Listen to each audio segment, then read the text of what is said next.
हाँ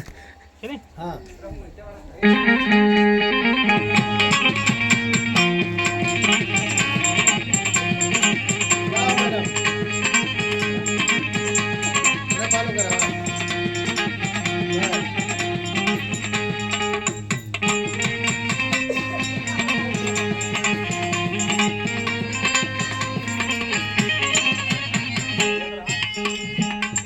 अरे का हो सकी का हलवा?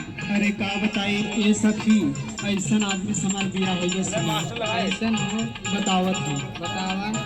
हमके मिलल बाला मन से बजावा, हमके मिलल बाला मन से बजावा, रोज रोज दारू पिए पिए भांग गजा, मिलल बाला मन से बजावा।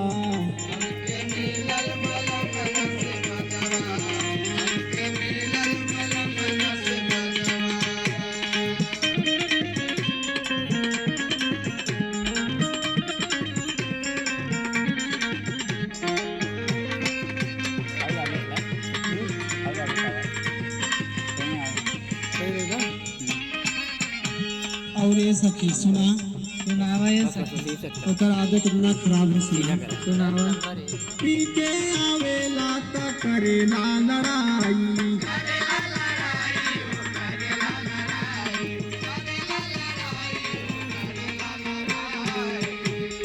पी के आवेला करेला लड़ाई, घरवा का हाल सखी तोके का बताई।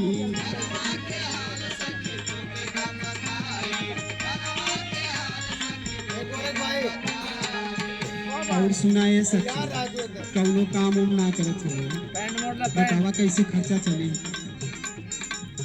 करेला नाही कौनो काम गजावा, करेला नाही कौनो काम गजावा, हमके मिलल बाला मन से बजावा।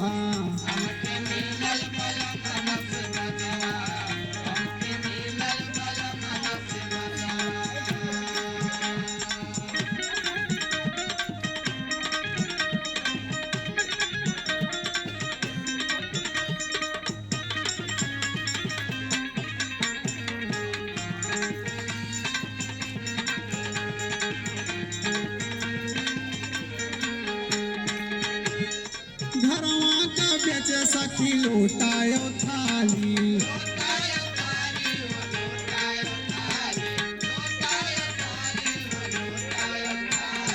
घरवा का बेच सखी लोटायो थाली, गहना बेच सखी मोर पारा पारी।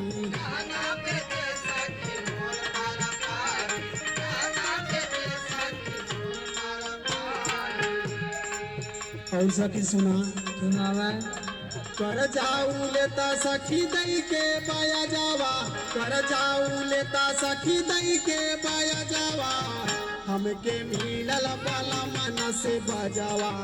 हमके मिलल बाला मन से बजावा, हमके मिलल बाला मन से बजावा, बाला मन से बजावा, बाला मन से बजावा, हमके मिलल बाला मन से बजावा, हमके मिलल बाला मन से बजावा।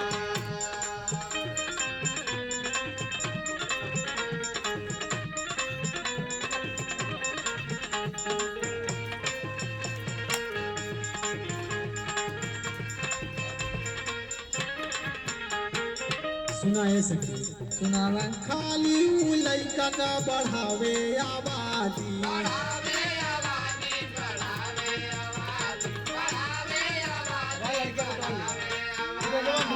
खाली ऊ लइका का बढ़ावे आबादी, नसवा में घरवा का करे बर्बादी।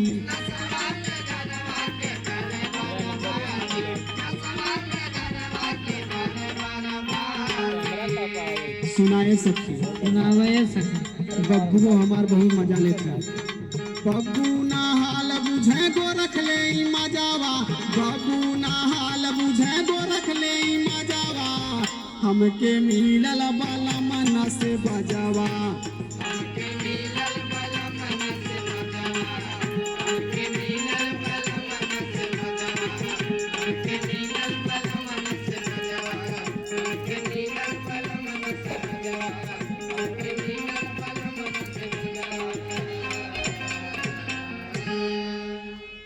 विदा शाबाश